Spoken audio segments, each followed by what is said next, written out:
بسم اللہ الرحمن الرحیم۔ آج کا ہمارا سوال ہے میت کو غسل دینے کے متعلق کہ ایک مسلمان میت کو کس طریقے پر اسلامی اور مسنون غسل دیا جاتا ہے۔ سب سے پہلی بات تو یہ سمجھ لینی چاہیے کہ غسل دینا ہر ایک مسلمان کو آنا چاہیے، اولاد کو غسل دینا آنا چاہیے، اولاد کو غسل دینا سکھلانا چاہیے، تاکہ کل جب اولاد کے والدین میں سے کوئی چلا جائے، باپ چلا جائے تو لڑکے، ماں چلی جائے تو لڑکیاں، یا خاندان کا کوئی بھی بڑا عزیز و اقارب انتقال کر جائے تو بجائے اس کے اجرت پر کسی کو بلایا جائے، باہر سے کسی آدمی کو منگوا کر غسل دلوایا جائے، وہ باپ جس نے ساری زندگی اولاد کے لیے بہت کچھ کیا، بہت کچھ کمایا، اب آخری وقت اس کو غسل دینے کے لیے نہ اولاد کے پاس حوصلہ ہے، نہ اولاد کے پاس تعلیم ہے کہ باپ کو غسل دے سکے۔ اور غسل دینے کو عام طور پر بہت بڑی ہوا سمجھا جاتا ہے، بڑا بوجھ سمجھا جاتا ہے، بڑا کام سمجھا جاتا ہے، اور لوگ خوف کھاتے ہیں اور اس کو بوجھ سمجھ کر چھوڑ جاتے ہیں۔ صغیر اولاد وہ سائڈ پر ہو جاتے ہیں، مسجد کا مولوی ہو، خادم ہو یا اور اجرت سے لیا ہوا آدمی، اس سے غسل دلوایا جاتا ہے، حالانکہ سب سے پہلے حق اس اولاد کا تھا کہ وہ اپنے والدین کو غسل دیتے۔ اس لیے غسل کا طریقہ، مسنون طریقہ اچھے طریقے سے ذہن نشین کر لیجیے، تاکہ کل کو آپ کے عزیز و اقارب میں کسی کا انتقال ہو جائے، مرنا سبھی نے ہے، تو اس کو آپ اپنے ہاتھوں سے غسل دے سکیں، بجائے اس کے کہ دوسروں کے رحم و کرم پر چلے جائیں۔ تو غسل دینے کے لیے سب سے پہلی بات تو یہ ہے، ظاہری بات ہے غسل پانی سے دیا جائے گا، تو پانی کا سنت طریقہ یہ ہے کہ اگر بیری کے پتے میسر ہوں، بیری کے پتے ڈال کر پانی کو نیم گرم کر لیا جائے، جوش دے دیا جائے، بعد میں نیم گرم ہونے تک اس کا انتظار کریں۔ جب نیم گرم ہو جائے پانی ہلکا ہلکا، تو تب اس پانی سے غسل دینا شروع کرنا ہے۔ اگر بیری کے پتے میسر نہیں کہیں پر آتے تو ویسے ہی پانی ہلکا سا گرم کر لیا جائے، تاکہ اس سے میل کچیل اچھے طریقے سے صاف ہو جائے۔ لیکن بیری کے پتوں کا گرم کیا ہوا پانی یہ سنت ہے غسل کے پانی کے لیے۔ اب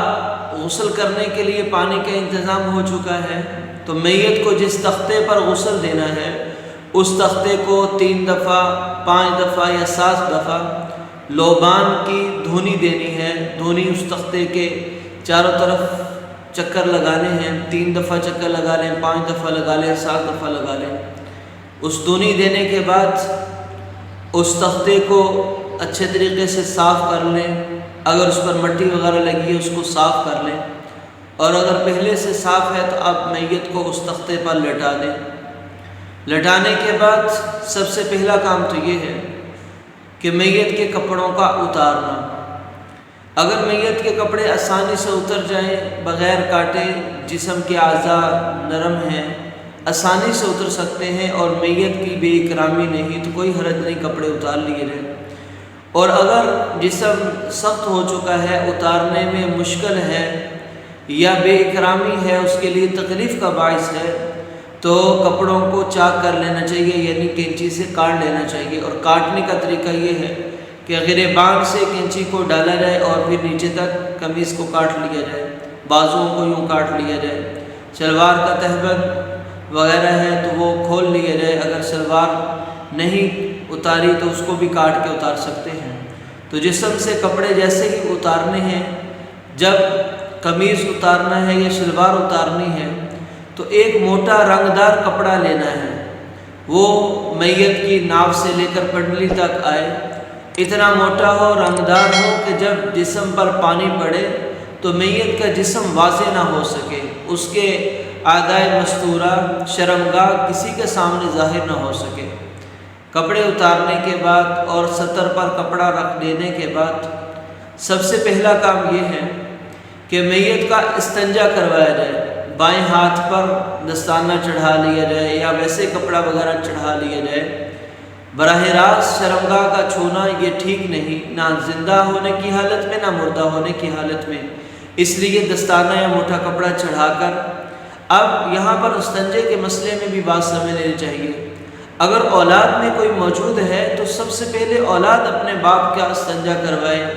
بیٹی ہے ماں کا استنجا کروائے، کیونکہ ان والدین نے بچپن میں ان کے استنجے کروائے تھے۔ تو آپ والدین محتاج ہیں، ضرورت مند ہیں، تو اولاد کو آگے بڑھنا چاہیے، اس کو عار نہیں سمجھنا چاہیے، حد تک نہیں محسوس کرنی چاہیے، اپنے اوپر بوجھ نہیں سمجھنا چاہیے، بلکہ اولاد کے استنجے کا کام کروائے۔ اگر اولاد میسر نہیں یا ان کے اندر ہمت نہیں تو یہ غسل دینے والا وہی اپنے بائیں ہاتھ سے غسل اس کا استنجا کروائے۔ استنجا کروانے کے بعد اس کے لیے نماز کی طرح وضو کروایا جائے، لیکن وضو کے اندر نہ تو ہاتھ دھوئے جائیں گھٹنوں تک، اور نہ ہی منہ میں پانی ڈالا جائے، نہ ناک میں پانی ڈالا جائے، بلکہ روئی کو گیلا کر کے منہ کے دانتوں کے مسوڑوں پر لگایا جائے، ناک کے اندر روئی کو پھیرا جائے۔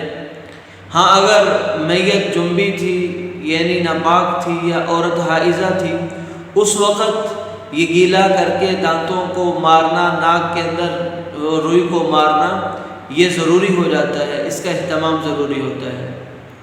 اور پھر اس کے ناک کے اندر اور منہ کے اندر روئی دے دی جائے تاکہ وضو کرواتے وقت اور غسل کرواتے وقت اس کے منہ میں ناک میں پانی نہ جائے، کان میں بھی روئی دے دینی چاہیے۔ اس کے بعد اس کا وضو کروایا جائے، ہاتھوں کو کونیوں تک دھو دیا جائے اور پھر منہ کو دھو دیا جائے، سر کا مسح بھی ساتھ ہی ہو گیا، اور پھر پاؤں کو دھو دیا جائے۔ اب وضو ہونے کے بعد اب میت کو بائیں کروٹ پر لٹانا ہے کہ پانی اوپر دائیں کروٹ پر پڑے۔ جیسے زندہ ہونے کی حالت میں مسنون غسل کا طریقہ یہی ہے کہ پہلے آدمی اپنی دائیں جانب پر پانی ڈالے پھر بائیں جانب پر، ایسے ہی میت کو بائیں کروٹ پر لٹا کر دائیں کروٹ پر پانی بہایا جائے، 3 دفعہ بہایا جائے، اچھی طریقے سے صابن میسر ہو تو صابن لگا کر پانی کے ساتھ اچھے طریقے سے 3 دفعہ اس کو پورے بدن پر صابن لگا کر مل کر دھویا جائے۔ پھر میت کو دائیں کروٹ پر لٹا کر بائیں کروٹ پر پانی اسی طرح 3 دفعہ دھویا جائے، صابن میسر ہو تو صابن لگا دیا جائے۔ تو دائیں طرف سے شروع کرنا ہے، بائیں طرف والی کروٹ بعد میں کرنے کے بعد اب میت کے جسم پر پیٹ پر ہلکا ہلکا ہاتھ پھیرنا ہے اور ٹیک دینی ہے پیچھے، اپنے سینے کے ساتھ ہلکی سی ٹیک دے کر اس کے پیٹ پر ہاتھ پھیرنا ہے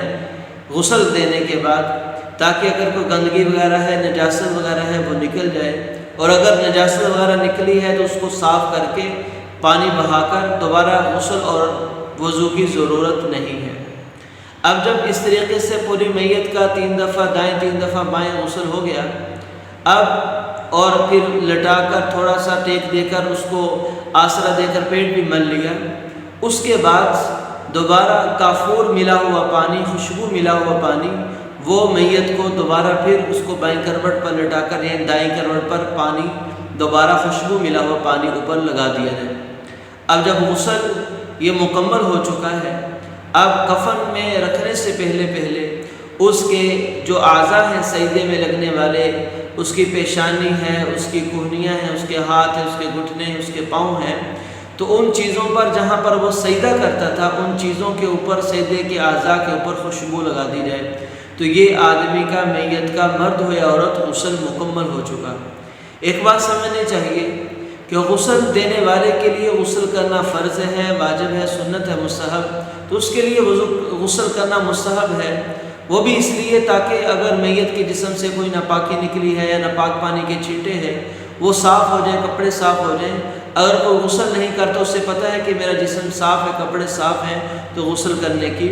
ضرورت نہیں ہے۔ تو یہ میت کو غسل دینے کے مختصر میں نے بیان کر دیے مسائل، مختصر طریقہ۔